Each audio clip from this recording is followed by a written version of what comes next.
Praise the Lord, everyone. Praise the Lord. Praise the Lord. Praise the Lord. Amen. I want to thank each of you for joining with me for Friday's daily Bible study coming from Charlene's Outreach Ministries. Amen. Our lesson for today is the 12.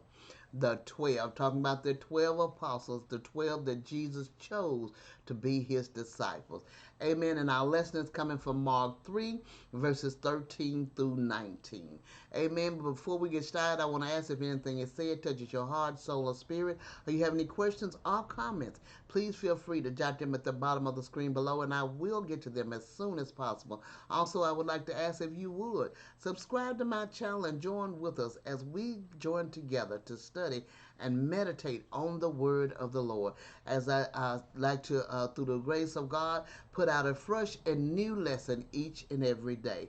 Amen. So we're going to get ready and get started, but first we're going to have prayer. Amen. Our Father which art in heaven, hallowed be thy name. Thy kingdom come, thy will be done on earth as it is done in heaven. Give us this day our daily bread, and forgive us our debts as we forgive our debtors. And lead us not into no temptation, but deliver us from evil. For thine is the kingdom and the power and the glory forever. Dear Heavenly Father, we thank you, Father.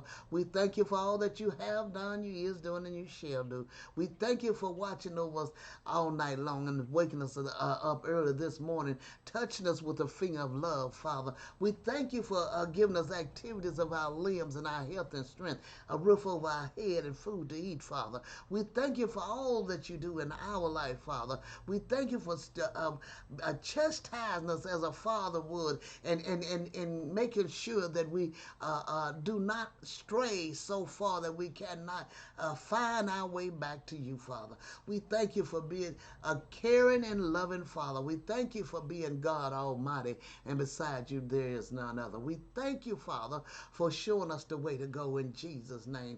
Lord, we thank you that you open our eyes that we see and our ears that we hear, and you give us wisdom, knowledge, and understanding, Father, from on high, as we study and meditate on your word, Father, knowing that the Holy Spirit that resides in each one of us personally opens our mind and our understanding to something specific for each one of us personally as we study and meditate on your word, Father. We give you glory, honor, and praise, and we thank you for it. In Jesus' name, amen. All right. Praise the Lord. We're going to get ready and get started. Lesson the 12 coming from Mark 3, verses 13 through 19.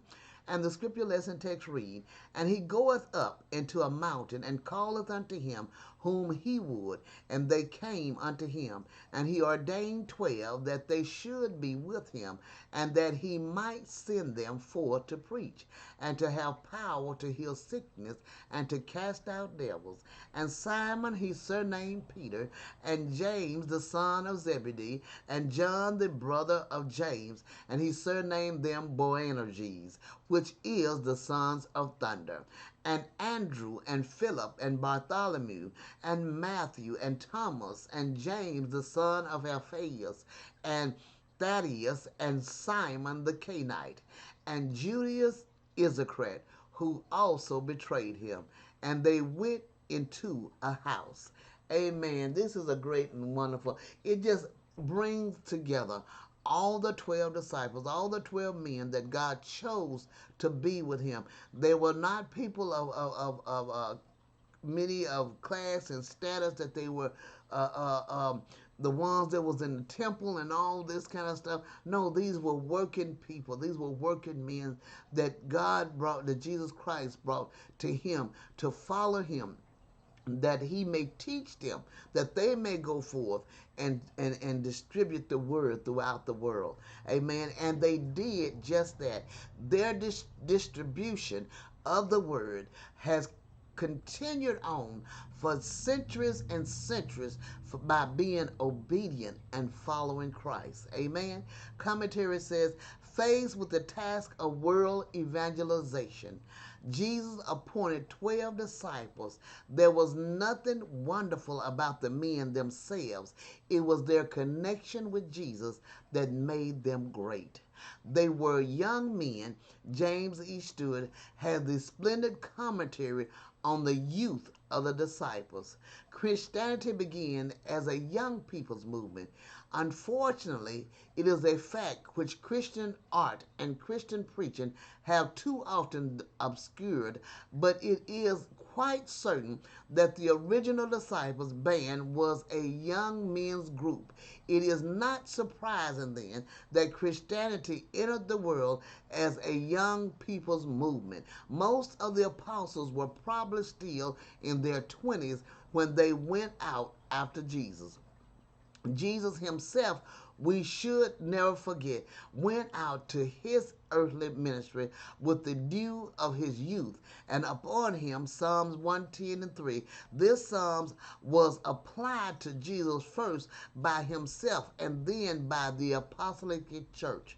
It was a true instinct that led the Christians of a latter day. Amen. As we know, Christ was a young man because at his death he was 33 years old. So that meant and his ministry started 3 years prior. Amen. So he started at an early age of approximately 30 and went on from there. Amen. It said it was it was a true instinct that led the Christians of a latter day. When they drew the likeness of their master on the walls of the catacombs to portray him, not old and weary and broken with pain, but as a young shepherd out on the hills of the morning.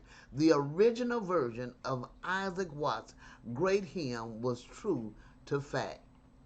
It said, when I survey the wondrous cross where the young Prince of Glory died, and no one has ever understood the heart of youth in its gaiety and gallery and generosity and hope, its sudden loneliness and haunting dreams and hidden conflicts and strong temptations. No one has understood it nearly so well as Jesus, and no one ever realized more clearly than Jesus did that the adolescent years of life, when strange, dormant thoughts are stirring and the whole world begins to unfold, are God's best chance with the soul. When we study the story of the first 12, it is a young men's adventure we are studying. We see them following their leader out into the unknown, not knowing very clearly who he is or why they are doing it or where he is likely to lead them. Amen. As we see here, for sure that because they were young, they were eager to try something different. Most of the time, as we get older, we do not want to try anything different. We are afraid to step out into the unknown of anything. But as a young person, we would quickly step out and go forward.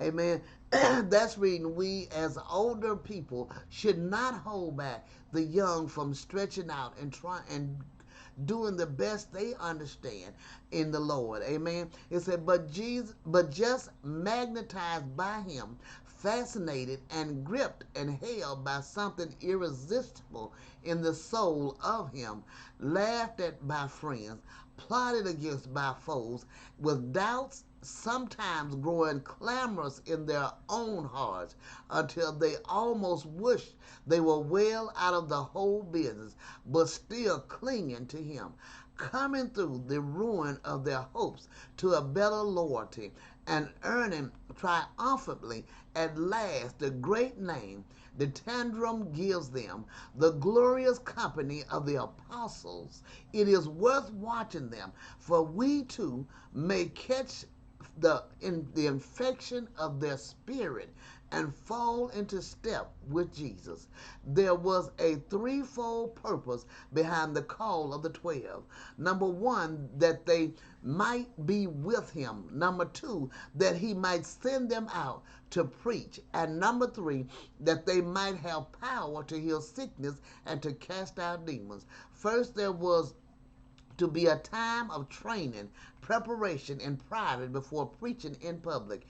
Here is a basic principle of service. We must spend time with him before we move out as God representatives. Secondly, and it doesn't mean that we have to spend time with him till we're 90 years old. It doesn't mean that we have to spend time studying the word till we get a grasp on the word and move as he leads you. Amen. Secondly, they were sent out to preach proclamation of the word of God.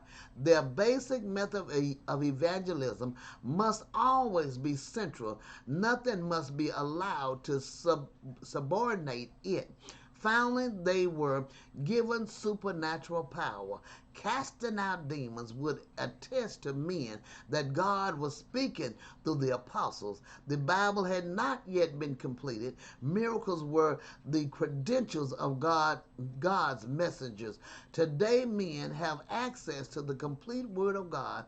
They are responsible to believe it without the proof of miracles, but yet and still God still does perform miracles. Amen. It said the name of Judas Iscariot stands out among the apostles, which of course he would. There is mystery connected with one chosen as an apostle turning out to be the betrayer of the Lord. And Christ knew who he was. He said out of these that are with me, one is the betrayer. Amen. One of the greatest heartaches in Christian service is to see one who has bright, earnest, and apparently devoted later turning his back on the Savior and going back to the world which crucified him. 11 proved true to the Lord, and through them he turned the world upside down. They reproduce themselves in ever widening circles of outreach, and in one sense, we today are the continuing fruit of their service as we are to be fruitful and multiply. There is no way of telling how far reaching the influence for Christ may be or can go if we will allow him to use us. Amen. This is a great and wonderful and powerful lesson. I pray you meditate on this lesson and have a great and blessed day. God bless you.